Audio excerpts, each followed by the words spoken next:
especially sa mga gawain natin dito sa church. So welcome. Pamilyar yung mga mukha, pero nakalimutan ko yung mga pangalan. So anyway, maraming salamat po sa inyong pagdalo. Kayo ay nakasama namin sa okay? So maraming salamat, Brother Manuel. At nakasama pa rin namin at for everybody, of course, especially our visitors, na may bahagi at maabot din natin sila sa pamamagitan ng salita ng ating Panginoon, Diwa, at para magamit ng bawat isa sa tinatawag natin paglago ng buhay para magparataya ng ating Diyos. Okay? So, dadalo na po tayo sa ating pag-aaral. Of course, when reality o sa isang realidad na tinatawag, no, na when it comes to the spiritual or spirituality somehow, pero mga bagay na masasabi natin, of course, hindi maiwasan some other people, they are consistent when it comes to their spiritual life. Is that correct? Mayroong mga gano'n na nakikita natin. But unfortunately, hindi lahat, naniniwala kayo doon, hindi lahat ay pwedeng makikita natin na doon yung tinatawag natin consistency pagdating sa ating spirituality. So of course, pag hindi maintindihan yan, at hindi maunawaan ay hindi po natin may kakaila, of course, sa bawat mananampalataya ng Diyos na magkakaroon tayo ng agaw-agaw when it comes to the spiritual life. Is that correct? Kaya napakahalaga ng ating tatalakayin. And of course, kung maalala nyo, yung pinag-aralan natin ay sinasabi ng Biblia na magkaroon tayo ng tinatawag natin endurance. Okay, hardship, tolerance, para may pagpatuloy yung tinatawag natin paglago ng ating pananampalataya. And of course, when it comes to spirituality, maraming mga puro-puro, maraming mga views kung titignan mo pagdating sa tinatawag natin paglago nila. Somehow, some other says, they are in the process. Pwede rin naman, di ba? And somehow, baka yung conversion. So marami tayong pwedeng tignan pagdating doon sa tinatawag natin spirituality.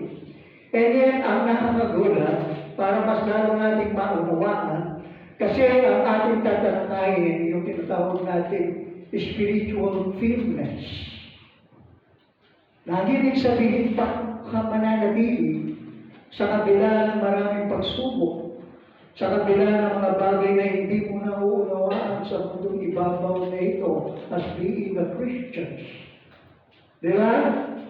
So of course, napakahalaga ng tinatawag natin spiritual firmness. But the question is, paano ba pwedeng mangyari ito? Yung tinatawag natin consistency pagdating sa tinatawag natin spiritual sinasabi ng banal na kasulatan. Kaya naalala ko yung isang manual na ang sabi niya, when you become a Christian o naging mananampalataya ka ng Diyos, pero kung di nawala sa puso ko yun, sa isipan ko, we are always subjected. Alam niyo saan? Kaya pag hindi naintindihan ito, doon nawawala yung spiritual fitness. Doon nawawala yung consistency. Doon nahihirapan ang isang mananampalataya na lalago siya sa kanyang buhay pananampalataya. Is that correct? So sabi niya, when you become a believer, of course, take note, we are always subjected. Alam niyo yung ibig sabihin ng subjected? Nandun ka agad sa ilalim sa tinatawag nating pagsubok. Kaya tayo nahihirapan, and somehow may mga bagay na hindi tayo naintindihan, like frustration. And then, of course, mayroong two other side when you become a Christian. Na kailangan natin maunawaan ito, no? When it comes to subjection, of course, there is always there yung tinatawag natin pakikilang bilang isang mananampalataya. Aside from that, kailangan maunawaan din natin na mayroong tinatawag natin positive side o two side when you become a Christian. Alam niyo kung ano yan? Of course, the one side o yung tinatawag natin positive side ay tayo ay mayroong pananampalataya at nagkaroon tayo ng tinatawag natin kapayapaan o spiritual rest. That is the positive side na nasa sa iyo at saka sa akin. Meron yan, we're full of faith. Meron din tinatawag natin spiritual rest. And of course, kapayapaan, yung word na contentment, parang medyo mahirap siguro yan, ano? But you know what? Kung titignan mo as being a born again, dapat meron tayo yan. Okay, that's the positive side of ours as being a born again or believers in Christ. Kaya dinidil ito ng mga marunong at masasabi natin sa larangan ng pananampalataya para maunawaan natin. You know what? Without understanding this one or without knowing about those na binabanggit nila doon ang naghihirapan sa pananampalataya mo. And of course, pagdating doon sa spiritual firmness, hindi mo siya namamanage well. Alam mo, ang Diyos, makapangyarihan, ano? And then the other side of Christian life, alam niyo kung ano ito? Sana nanonood yung mga binabanggit ko, no? There is a spiritual battle out there. Hindi natin nakikita yan. Akala natin normal. Of course, meron akong kapayapaan. I am a born again. I have God who sustain me. And yet, pag hindi mo nakita ito, of course, baka mabulaga ka. Is that right? Kaya ang ating tatalakayin ngayon ay kasunod din siya ng nakaraan.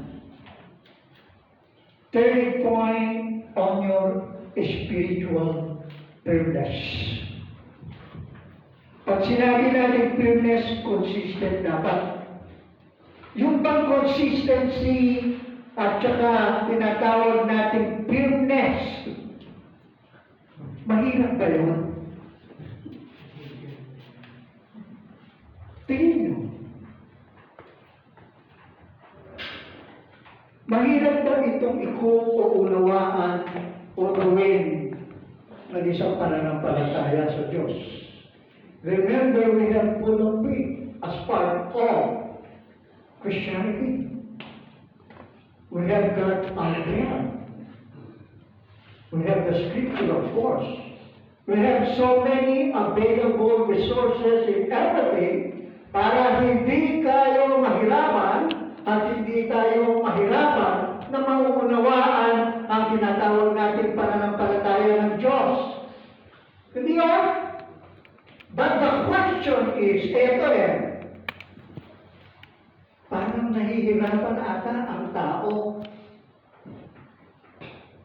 to do whatever the best, especially when it comes for God's glory. Did you see that? Nare-realize nyo ba yun? Nakikita nyo yung ibig sabihin?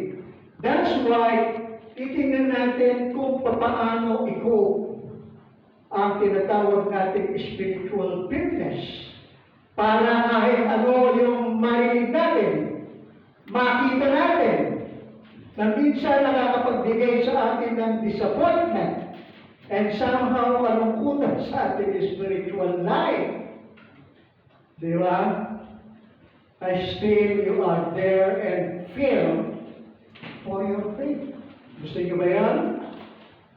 Of course, we need that. when it comes to spirituality, and of course, when it comes to serving God, okay? The spiritual firmness ang ating titignan kung paano ito pwede mangyari.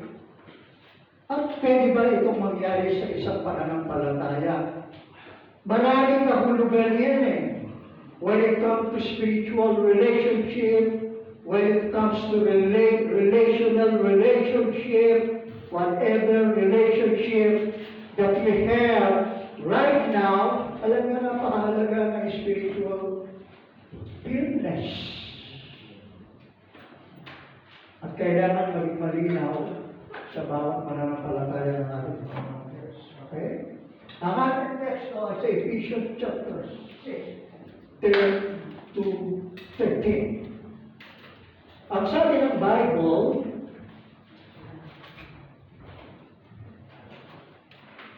finally, ang sabi ni Paul, be strong in the Lord and in the strength of His might. Diyan pala nakakakuha ko na ng idea. Imagine that yung approach ni Paul. So meaning kung i-evaluate mo ang mga salitang pinanggit ni Paul sa book of Ephesians, may nakikita si Paul sa mga taga-Ephesian church at the time. How to deal with their spiritual firmness. Di ba? Then, ano ang sabi niya? So verse 11, put on the whole armor of God that you may be able to stand against the chains of the devil. Malinaw na kagad ang binabanggit ni Paul, ano?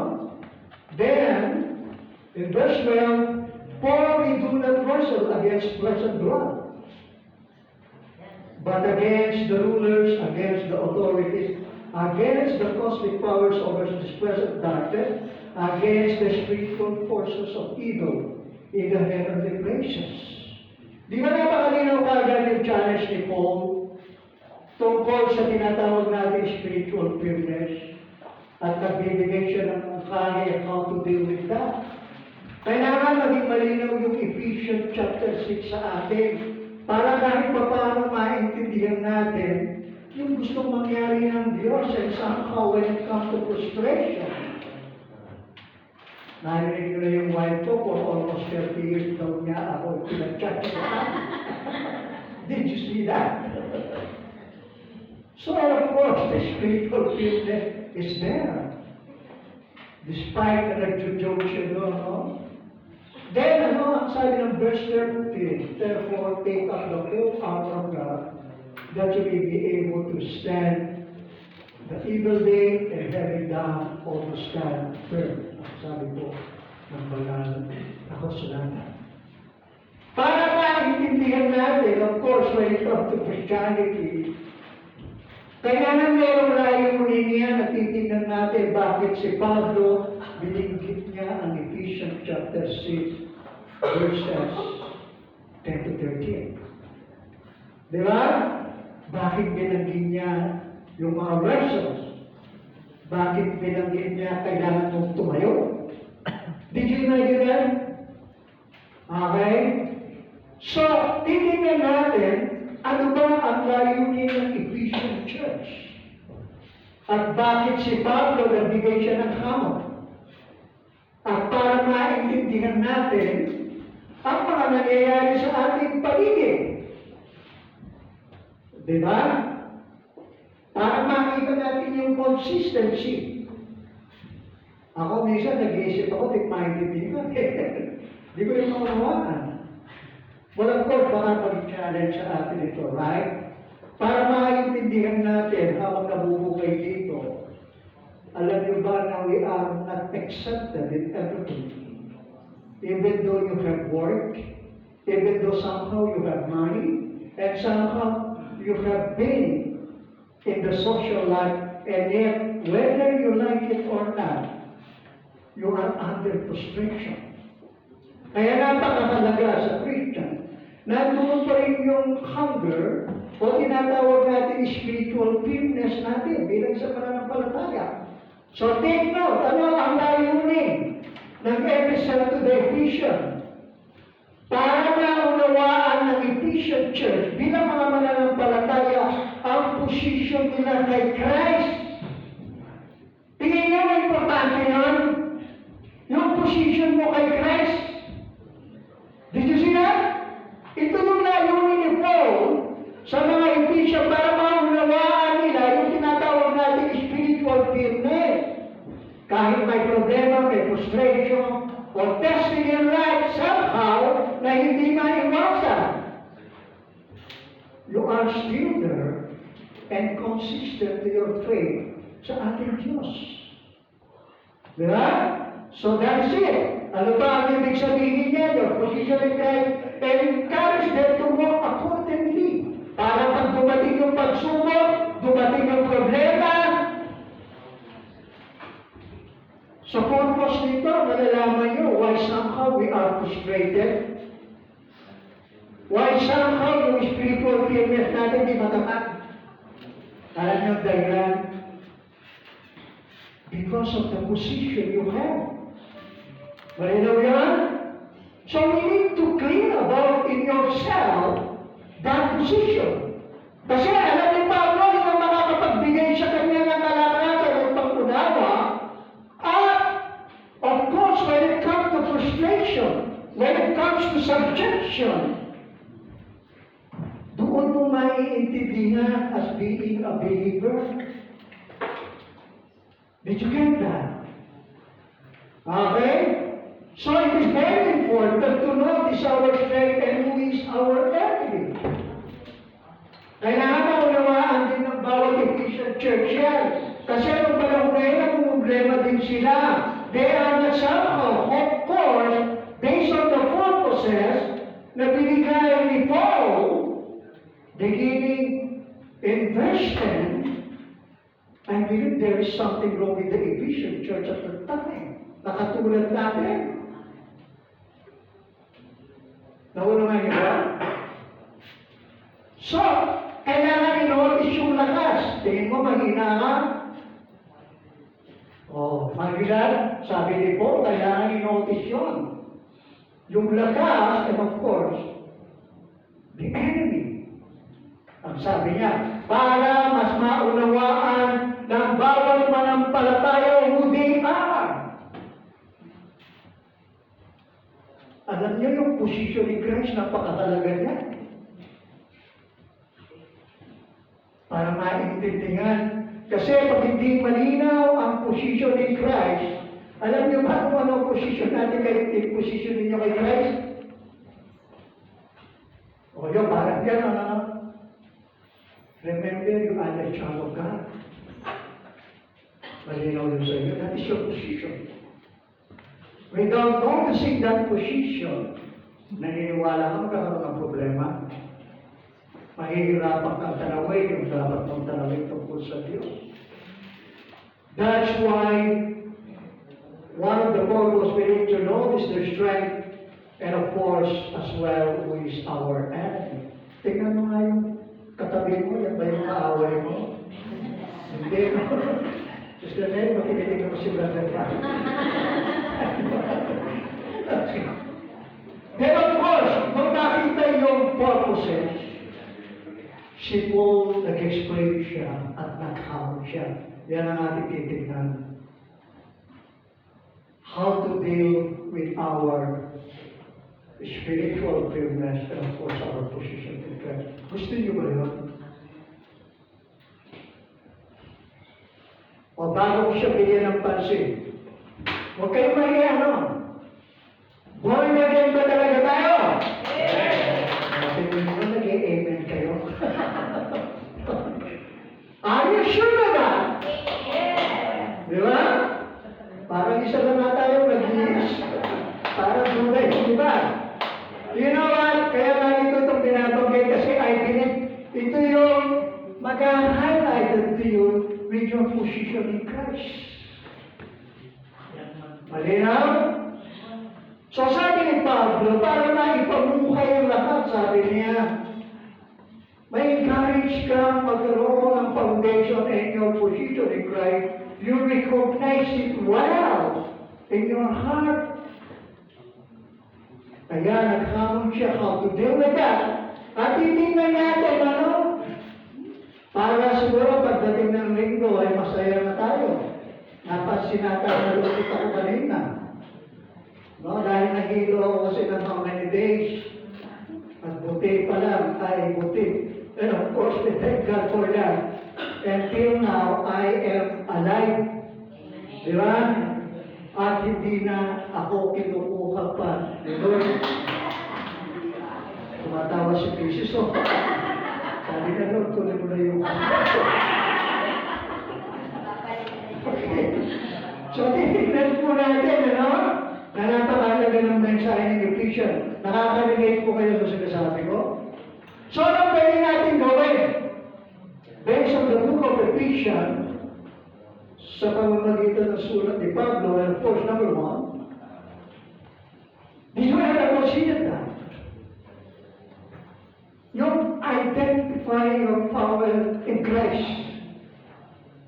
Bakit napaka-importante niya, So take note, ang sabi ng Ephesians chapter 6 verse 10, para mas maunawaan natin,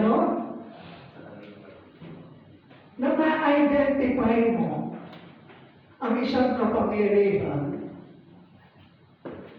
na kahit kay Kristo, mahalaga ba yun?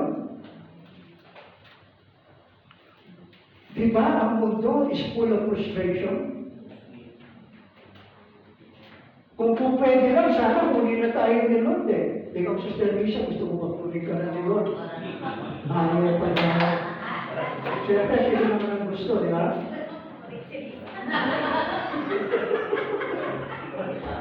Nakakagata ko Hindi, gusto ko lang kayo makarelate, para makita yung kapag take note, ang sabi ni Paul, Ephesians chapter 6 verse 10. Finally. Ano ba sa Tagalog finally dyan? Katapusan. Katapusan, Layo para makakapit yung Tagalog, Sa wakas. Sa wakas. Sa wakasan. Nandiyan ba kayo? Finally, be strong in the Lord and in the strength of His might. Tingnan natin kung ano ang ibig sabihin niya. Pansinin niyo yung word na finally. Sa Tagalog, sa wakas. Parang hirap explain, Sa English, ang word na binanggit dito, report sa Ephesian Church, ito yun. Nag-sum up siya kung ano ang sinasabi niya. At gusto niya sabihin sa kanila ang kahalagahan ng spiritual significance. Nakita niyo yung word na showing spiritual significance. Ang ibig sabihin dyan ni Pablo, pag hindi mo nauunawaan ang spiritual significance na pinagkaloob sa iyo ng Diyos, are you agree with me? Magkakaroon ng frustration in life. Magkakaroon ng decision making na mali.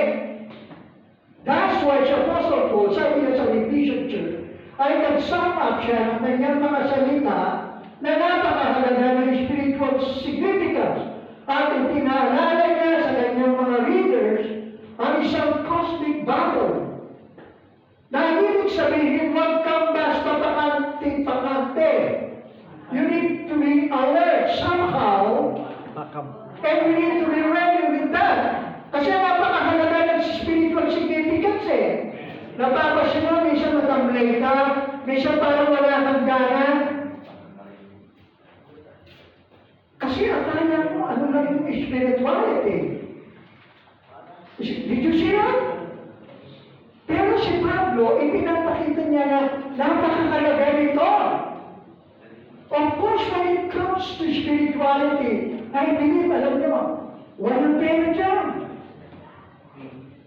Is that correct? Iba yung trabaho sa secular. Pero according kay Paul, even though somehow there is no involved money, napakahalaga niyan. Merong katumbas yan. Kaya pag hindi mo naalala yan, o hindi mo maunawaan, magkakaroon talaga ng problema sa buhay pananampalataya. Magkakaroon ng inconsistency. Kaya magpaliwanag si Pablo sa salitang finally, sabi niya sa mga Ephesian church, na mahalaga ang spirituality. So we need to identify that. Ang ibig lang sabihin ni Pablo. Ano ba ang ibig lang sabihin? Then Saul's battle is motivated to announce confidently and boldly. Nakita niyo? Kailangan na doon yung tatag. Hindi pala tayo talunan. And we need to do that. Otherwise, paano? Yung significance ng spirituality, kailangan maintindihan natin yun. Hindi pwede baliwalaan yun. Did you see that? Hindi basta-basta yun sa Diyos. Pag nakunawaan mo yung significance nito, that's why si Paul nag-vision Ephesians chapter 6, ang word na binanggit niya, finally, para mas maunawaan natin. Boldly knowing our struggles matters to God. Alam niyo ba na yung paghihirap mo, karamdaman mo, yung BP ko ayaw natambuha, whatever, akala mo hindi alam ng Diyos yan. Yung paghihirap mo, whatever na naranasan mo, tingin mo, it doesn't matter with God. That, did you ever consider that? Pag gano'n ang thinking, akala mo, pinapabayaan ka ng Diyos. Pero based sa sinasabi ng finally, mahalaga ka sa Diyos. Importante ka sa Diyos. Kahit ang uri ng pagkatao mo, mahalaga ka sa Kanya. Ang gusto lang unawain ni Pablo sa Ephesians, at tulad din nila, and of course, base sa word na finally, baka nakakompuse din ang Ephesian church at that time. Maraming mga struggles. And yet, sa word na pinagin ni Pablo na finally, you have the confidence and we need to be bold with. Gawin mo yun. Ang sabi ni Pablo sa kanila. And it also means the beginning of final church and last word. Kaya maraming mga writers natin, nung isulat ni Julian, probably he is in prison. Mahirap, most letters of Paul, they believe, na galing yan, nakakulong si Pablo. That's why nung sabihin niya in Ephesians 6 verse 10, yun ang kanyang last word. Kasi i-execute na siya doon sa Rome at that time. Pero may na-research ako, I believe yung Philippian church lang. Pero anyway, base sa word, there is probability or he is proving na nandun siya sa kulungan, the beginning of the final church. Okay? So take note, how can we identify the power in Christ? Pasilin yung binanggit ni Paul, the phrase, be strong in the Lord. Malinaw? Una, binanggit niya yung finally kung paano yung pabuhay, paano kayo maging matatag, paano kayo maging confident, maging spiritual firmness in your life. Kailangan maunawaan mo yung significance nito. And then afterward, ang sinunod na sinabi niya, be strong in the Lord. Napasin niya na ganyan. So yung word na binanggit dyan ni Pablo, mayroon na siyang ipinahihiwati na spiritual significance. Mahalaga. Malinaw ko sa inyo? Kasi yung word niya, ang ibig sabihin, it is in present, passive, imperative phrase that Paul is commanding us to do something that must be to you destructive. So anong ibig sabihin ni Pablo sa mga Ephesian church dyan? Ano ang tinutukoy niya pag binanggit niya yung be strong in the Lord? Ang gawin lamang ninyo, sabi ni Pablo sa mga Ephesian church, at that time, palakasin mo lang yun. Nandiyan yan, palakasin mo lang. Tayo naman ang nag-iisip sa mga bagay na kahinaan, na somehow ayaw. Tayo lang nag-iisip, ang hindi natin alam, kaya binanggit ni Pablo yung word na be strong in the Lord.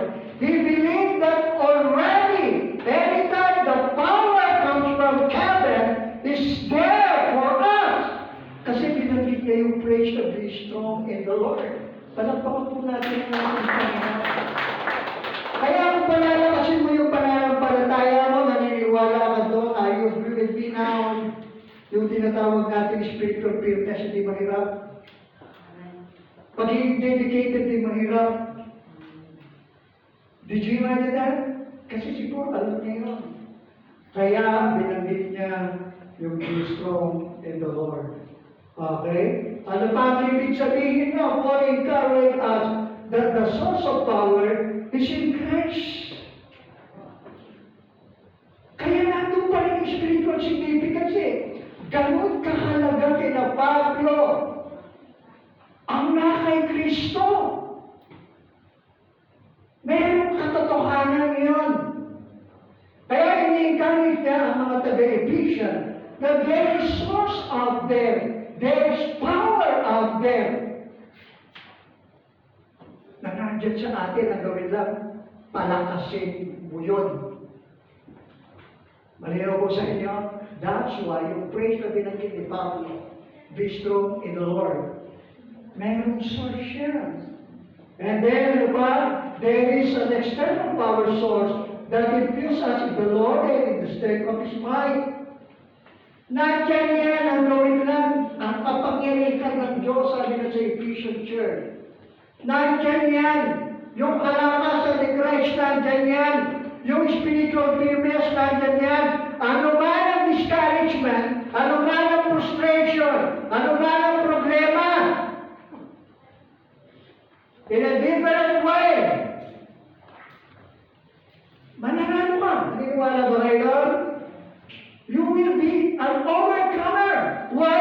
Kasi nakita ni Pablo yung source of power na nandyan kay Kristo. Kaya doon sa word na finally nandun yung spiritual significance. O para mas maunawaan nyo, gano'n ba ka-importante sa inyo si Kristo? Gano'n ba ka-importante sa inyo ang spirituality?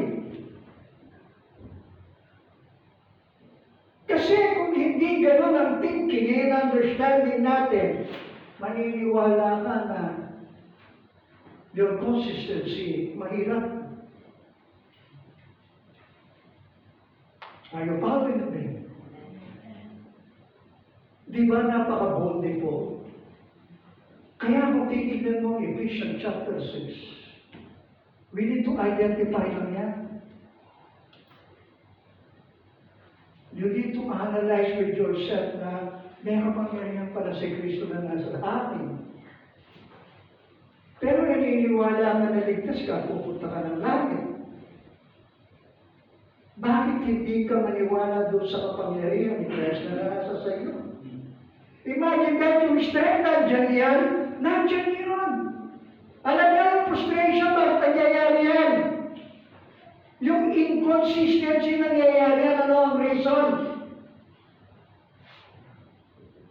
Tingin mo, problema ba ni Christ yun? Tingin niyo, sino may problema nun? Yes. Ikaw yun. You are creating in your mind about negativity.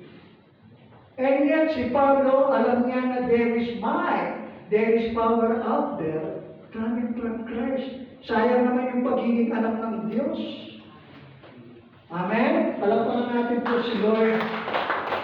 Eto lang ang bisa ko kung napapanood niyo yung mga AI na nasa YouTube somehow, nasa mga reels. One of my favorite yan, by God is Poseidon. Kilala niyo si Poseidon is a Greek mythology. Ang kwento nito ay si Poseidon ay nagkatawang tao at hindi lang pakilala na siya yung hari ng dagat. He called the thunder as the same as seas. Nagkapamilya siya, nagkaanak. Then, nung palaki na yung anak niya, ang sabi niya, ito na yung oras na ipagkakaaloob ko sa iyo ang isang kapangyarihan. Doon sa bata. Kasi binubuli sila, pinahamak sila. Eh yung nanay niya ay half-divided, tawag nila divided. Ganyan kagaling yung mga Grego. Diba? Sa Greek mythology, you can search that.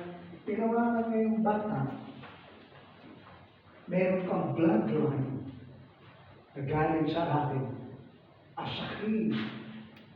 Pag ganyan ng kamay niya, lumabas yung external power. Doon sa bata at sumabog yun sa buong karamihan. Kung ang Greek mythology ay nangyayari yun, makakatangisip namin yan. You know what? Kay Christ meron ka rin nun. That's the power that lives in me. Kaya nagkakaroon lamang ng situation. Kaya minsan nag-iisip tayo, consistent pa kaya ang mga to. Di ba? May mga nagpapakamatay, yung iba naman para baliwala lang. Ibinibigay yung buhay. What's the difference with that?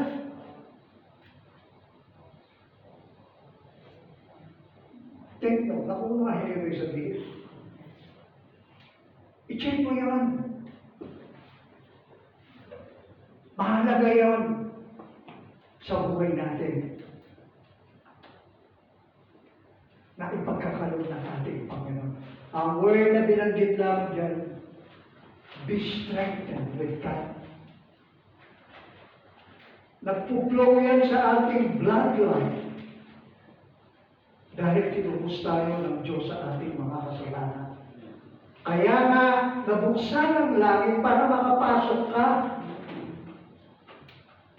It's because of the bloodline. Wala nang makakapantay doon eh. Pero ang pasalamat natin, namatay si Kristo doon sa krus ng Kalbaryo. And that is significance with us. Hindi pwede baliwalain niyo. Amen po yan. O, harapan natin si Lord. And that is it. Then in Isaiah 41:10, o, tingnan niyo. Don't be afraid, for I am with you. Don't be discouraged, for I am your God. I will strengthen you and help you. And that is a promise. Sa mga Israelites, and of course, as well, dahil anak tayo ng Diyos, we are part of it. Di ba yun ang sabi ng Diyos? Kaya yung spiritual firmness, anytime nandiyan sa atin yan eh. Yung consistency, whatever it is, alam mo sa nakita ko base sa aking evaluation. I want to ask you again, frankly. Kasi kung di ko sasabihin ito, baka di ko makope. Ang spirituality ba sa buhay mo ay importante? Mahalaga ba? That's the question. Pag hindi na itanong yan, at hindi tinignan yan, there is no significance about it. Maniniwala kayo naman? Still you are frustrated. And somehow you are discouraged. But you believe you are saved, and you are going to heaven anytime you die. And yet the power that Christ is in you, walang significance sa iyo yun. And what is that? Ano ang ibig sabihin nun? Is that correct? There is inner strength. Na nandyan, kaya nga, si Moses, sabi niya sa mga Israelite, na marami rin mga problema na katulad natin. Sabi ng Diyos sa kanila, palalakasin ko kayo at huwag kang ma-discourage. Spiritual firmness yun. Amen po na po. Spiritual significance, alam niyo ang pakakalaga niya.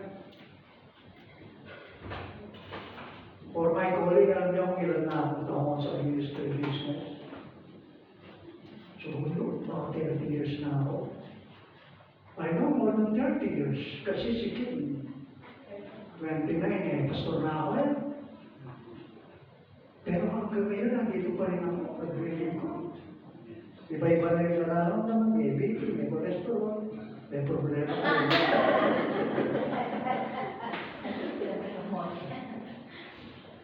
May sermon sa bahay, may sermon pa rito, di ba pwede sa okay pa lang mga natin sila. Ano pa? Naunawaan niyo po yung sinasabi ko. You know what, kaya binabalikan ko ito kasi napakahalaga po na the time is coming. The Lord Jesus Christ, unexpectedly, mararapture ka. And we need to consider that spiritual significance. Amen? So, yan ang sabi niya, don't be afraid for I am with you, don't be discouraged for I am God. I will strengthen you and help you. I will hold you up with my victorious right hand. Kaya ka, mananatili dyan. Magiging matatag ka dyan kasi pangako yan ng Diyos sa iyo eh. Kaya kahit naghihikahos ka, alam mo, mahirap. It matters for God. Naniniwala ba kayo doon? Alam mo ba mahalaga ba? Take note, Matthew chapter 6. Di ba sabi ni Christ na masigit kang mahalaga? Eh bakit ka ngayon madi-discourage? Bakit ka ngayon matatakot? Kung mawawalan ka, whatever, eh masipag ka naman. Di mo ba nai-imagine yun? Pag may discouragement, sabi ng Matthew, as the same as the pagan, sabi niya sa mga apostles before. Pag nag-iisip ng pag-aaral lang, kabalisakan, isip ng pagan yan. Kaya nag-note si Christ doon, verbally, kinausap niya, sabi niya, di ba mas mahalaga pa ang mga ibon? Alam mo ba mas mahalaga ka pa kaysa sa mga ibon? I did that with my Father in heaven. Then how much you? Take note. Ganun ba ang miserable ang Diyos na pinaniniwalaan natin? What do you think about that? Ako ganun ako sa seryoso, sa binabasa ko sa salita ng Diyos. Very significant sa akin yun, kahit anong mangyari, di ako natatakot doon. And I believe God is there for me. Amen? Talapakan natin sa Lord ng God. Ano po, balikan sa inyo. Take note, balikan ko lang. Spiritual significance ay napakahalaga na unawaan natin. Deuteronomy chapter 20 verse 4. For the Lord your God is going with you. He will fight for you against your enemies and He will give you victory. Nangyari ba yan? O ngayon, ano ba dapat natin ipangamba? Pag nagbabasa ka ba, nilalagay mo sa puso mo? Minimeditate mo ba ito? At tinitignan mo na mayroong spiritual significant na sinasabi sa Lord sa buhay mo when you're reading the scripture? What do you think about that? I-try mo. Kaya ang sabi ni Pablo, be strength. Palakasin mo lang yan, nandiyan yan. Bilang isang nagpalataya ng ating pag-death victory. Okay? So, ano ang sabi ni Juan verse B? No matter what hits you, patay na yan. Ano siya? Ano ang sabi niya? No matter what hits you, He holds the rope, He never let you go. Naniniwala ko doon? Ganyan ka-importante sa Kanya. Kahit alam na niya, babagsak ka, o somehow napalayo tayo sa Kanya, and because of the system of this world, you know what? Mahal ka pa rin niya. Anytime, pwede i-restore yung relationship na yun sa Kanya kasi pinaka-mattermost ka sa Kanya as a created being. You are the most created being that created by God. Alam mo bakit? Kasi nilalang Kanya ayon sa Kanyang wangis. Yung wangis na makapangyarihang Diyos ay ginawa niya sa iyo. Kaya napakahalaga mo. Whatever hit you, kasi nga masalimuot ang mundo. Iba-ibang klase ang relationship. Iba-iba yung klase ang problema, sabi ni Warren Westby. Ano man ang tatama sa iyo, kahit tornado yan, bombshell man yan. Huwag ka dapat matakot. Kasi, alam ka ng Diyos. Alam ka natin natin pag-aaral. Ephesians chapter 6, 11 to 12, kaya sabi niya, put on the whole armor of God, that you may be able to stand against, kasi explain ko yung against. Isa, the cheats of the devil, for we do not wrestle against twice. Then ano ba ang sabi niya? But against the rulers thrice. Then another one, against the cosmic form. Then powers of this darkness, against the spiritual forces of evil in the heavenly places. Take note ha, tingnan niyo yung binanggit ni Paul sa verses 11 to 12. So verse 12, ang tinutukoy ni Pablo, kailangan maunawaan mo yung scheme o nature ng kaaway. Para we can fight for it, makatayo ka doon. Malinaw sa inyo? And that is the word. Doon sa final na, kailangan i-identify mo ito. Kaya pala nawawalan ng consistency, baka nag-iisip ka lang ng negatibo. Nag-iisip ka lang na hindi maganda. Is that correct?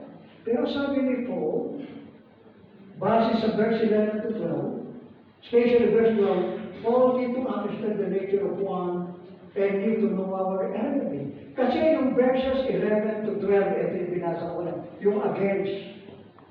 Ginamit ni Paul yan 5 times in this passage. Alam niyo bakit niya ginamit yan? We are not wrestles against the flesh and blood. We are not yung cosmic against cosmic. Sabi niya, 5 beses, di ba yung word na against? Okay? 5 times in this passage for knowing who is our enemy and to stand against him is very important. So in other words, pag hindi talaga ma-identify who is the enemy, talaga nagkakaroon ng frustration and discouragement. Kaya si Paul sabi niya sa mga Ephesians, kailangan tumayo kayo. Okay? Para mapaglabanan niyo ito at tumayo kayo ng may spiritual fitness. So titignan natin yung nature ng kaaway. Patapos na rin tayo, no?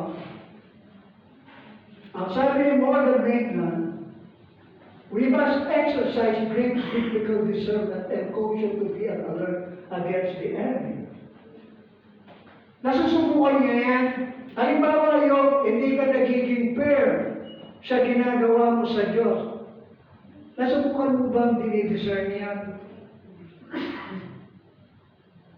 Akala mo normal lang. Napapalo niyo po ako sa ibig sabihin. So sabi ng verse 11, ay ni Morgan Maitland, kaya magkaroon ka ng biblical discernment. Halimbawa, ganito yan. Ito kaya ang ginagawa ko, tama o hindi? Di ba? So paano ka malalaman yan? Of course, yung biblical discernment. Pag naniniwala ka sa isang spiritual significance, you will open your Bible. How to deal with the enemy? Malinaw? Kaya yung word na again, binanggit ni Pablo para mas maunawaan mo whatever what you are doing, especially when it comes to spirituality, you need to discern whatever you do. If it is in God or if it is in enemy. Ikaw lang ang makakabatid dun eh. Yung frustration mo ba, pag wala ng alam ng pananampalataya, tingin mo galing ba sa Diyos yan? Yung generosity, tingin nyo galing ba sa Diyos yan o galing sa kaaway yan? So that's why, sabi ni Morgan, we need some biblical discernment para alam mo at makatayo tayo sa katotohanan tungkol sa Diyos. Okay? O tingnan natin ang kaaway. Sa 2 Corinthians chapter 4, verse 4, bilisan na. Who is the God of this world? Siya yung Diyos ng mundong ito. Then ano ba sabi niya? Has blinded the mind of those who don't believe. Ayun, pag nagkakaroon ng unbelieving heart, di paniniwala. Ang sabi ni Pablo, kanino galing? Very clear. Kay Satanas. So ano pa ang sabi niya? They are unable to see the glorious light of the good news. Kaya nahihirapan yung significant, dinadaya pala tayo ng kaaway. Ang hindi pala natin alam, kaya tayo nandito sa Diyos, sa church na ito, kasi gusto niya bumalik ka sa Kanya. Yun lang ang dahilan. There is no accident with the children of God. Kahit doon ka pa nag-save, kahit na wala kang for a long years, alam mo, this is now your opportunity. Kasi nadaya ng kaaway, ang sabi ni Pablo. They mo maunawaan yung good news. They don't understand this message about the glory of God. Who is the exact likeness? Okay? Sa John 8:44, for you are the children of your father, the devil, and you love to do the evil things. Oh, tingnan niyo. Alam niyo naman siguro kung ano yung evil things. Malinaw sa inyo yun? Di ba?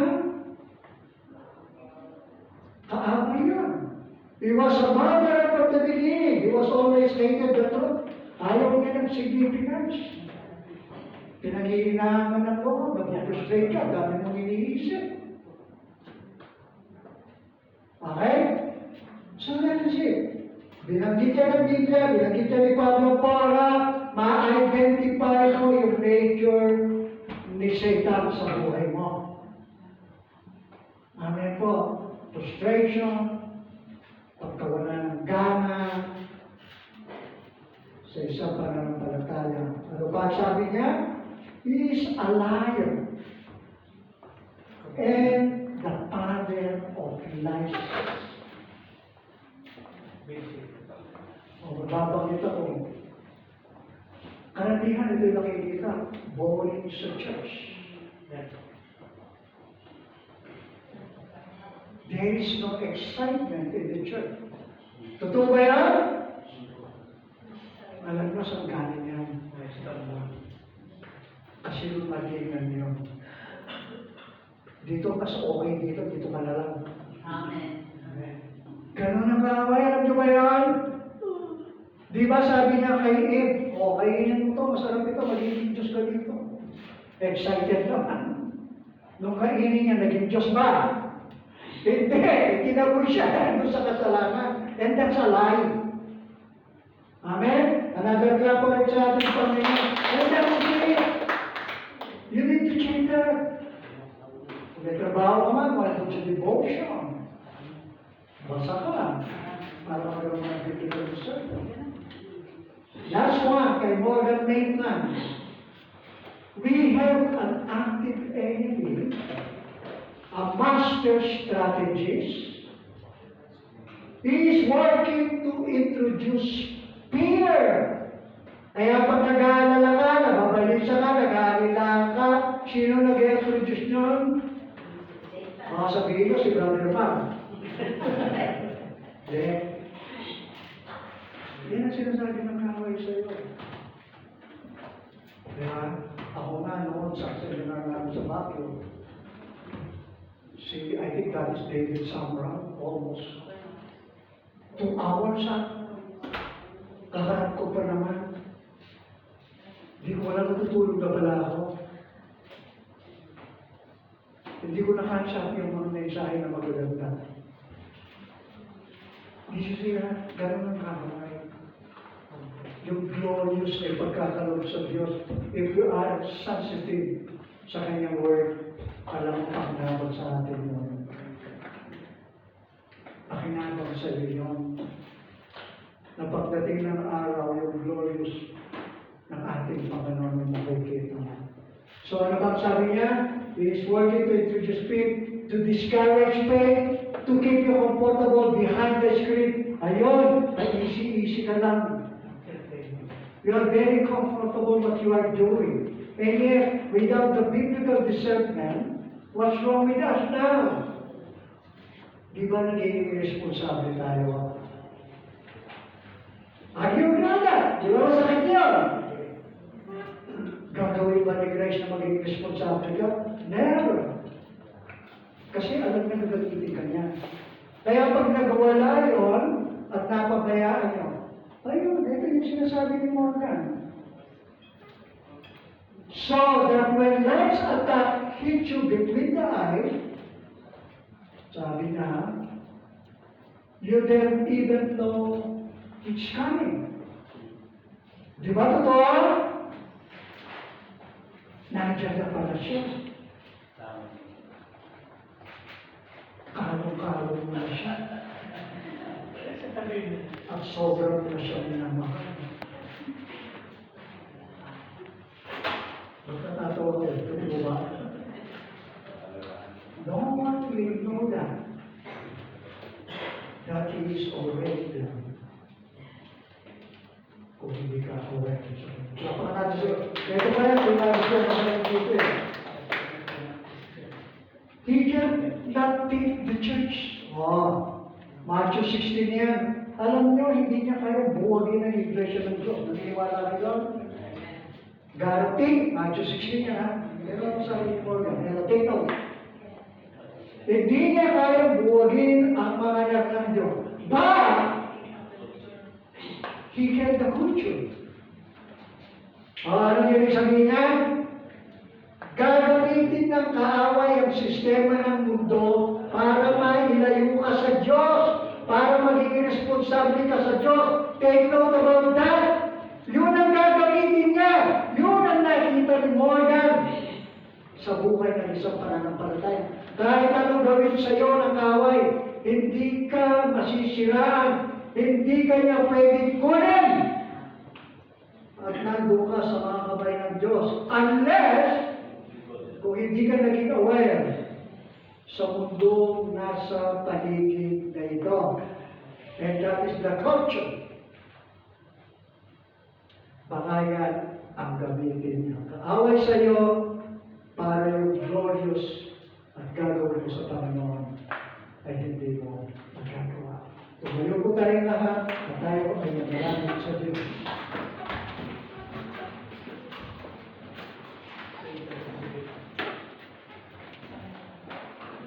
I will try to discuss yung full armor of God kung makakaya ng ating foundation na ito.